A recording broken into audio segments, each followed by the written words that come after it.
You ask Tiger to solve. This deals with linear equations with one unknown. The final result is x equals 2. Let's solve it step by step.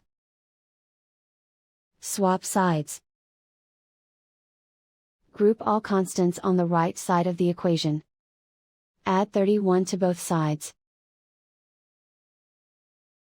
Simplify the arithmetic.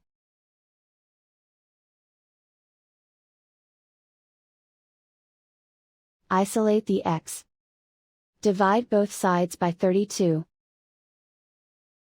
Simplify the fraction. Find the greatest common factor of the numerator and denominator.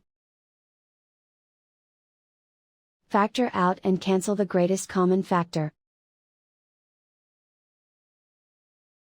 And so the final result is x equals 2.